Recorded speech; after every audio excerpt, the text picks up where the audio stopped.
My objective is to help you to get back on track so that your life will blossom like a rose. How can I get back on track? You can get back on track by removing the stones blocking the way. You may think it's too late, but Jesus can put new life into your life, making it better than you ever thought possible. So Jesus went to the tomb of Lazarus.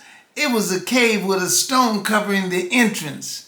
Jesus said, "Take the stone away." Martha told Jesus, "Lord, by this time he is stinking. He's been dead for 4 days." Jesus said to her, "Didn't I tell you that if you would believe, you would see the glory of God?" Let me tell you, it takes belief to move the stone away. So the stone was moved away from the entrance of the tomb. Jesus looked up and said, "Father, I thank you for hearing me. I've known that you always hear me. However, I've said this so that the crowd standing around me will believe that you sent me." After Jesus had said this, he shouted as loudly as he could, "Lazarus, come out!" The dead man came out. He was wrapped in cloth, and Jesus told them, "Loose him and let him go."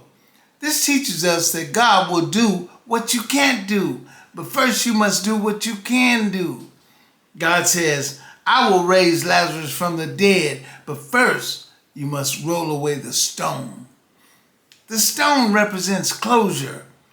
How do you expect me to restore your marriage when you have put a stone there?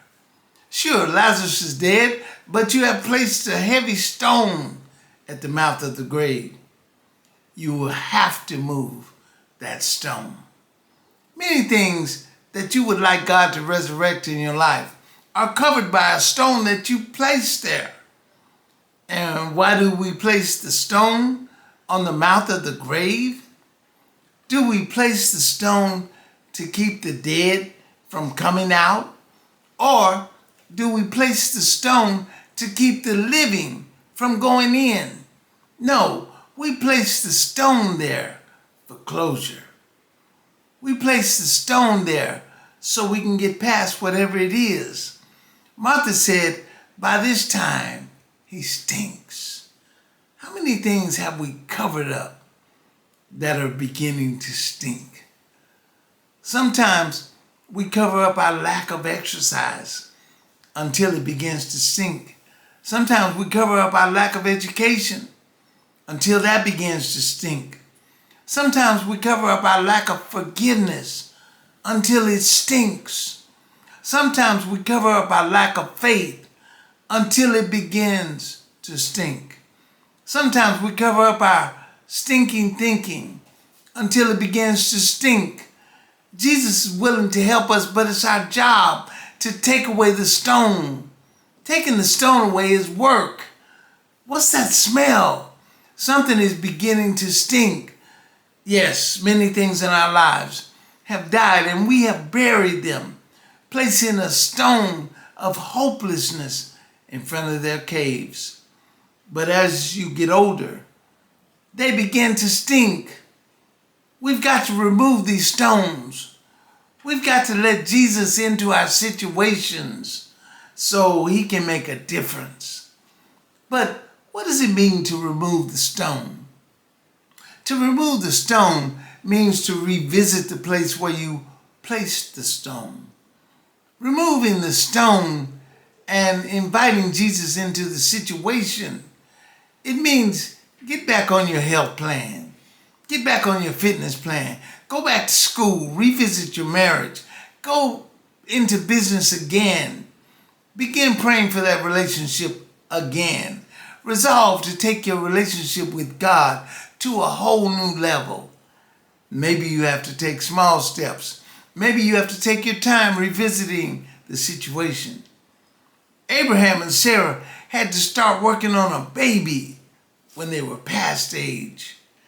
No matter what the case, I see God changing your story.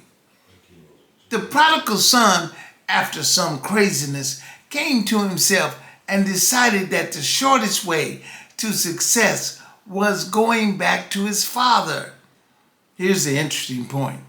Once the prodigal son rolled away his stone, as it were, his results were much more positive than he had imagined. While he was far off, his father saw him, got excited, loved on him, restored him, and threw him a party. I'll close with the story of Jonah, who was told to go to Nineveh, but took a boat to Tarshish.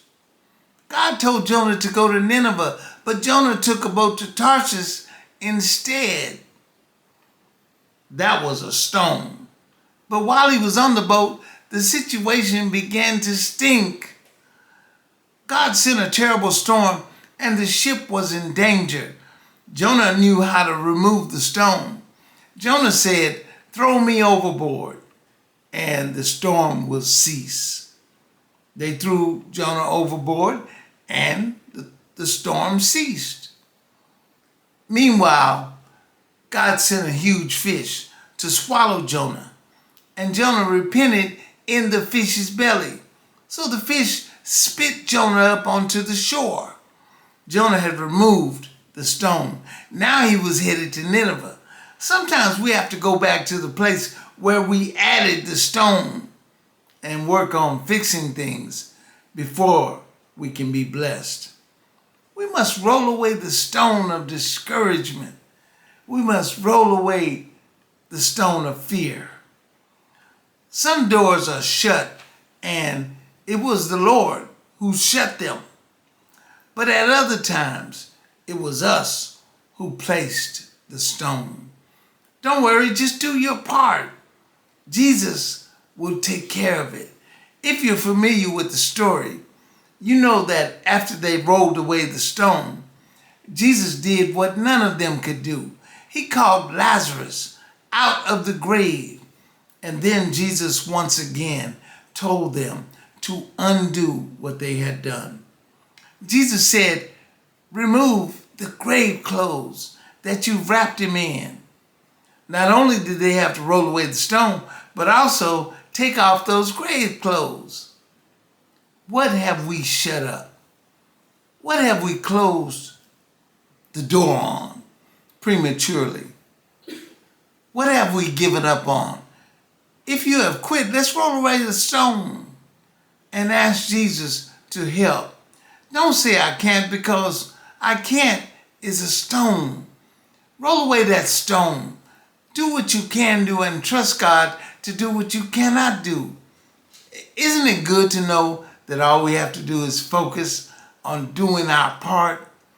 We do what we're responsible for, and God will do what we cannot do. All we have to do is do our part, and God will stop our lives from stinking, causing us to have miracles instead. From now, you will see the glory of God in your life. If this message has blessed you, please like, subscribe, and share. Remember, it's a sin when you don't win.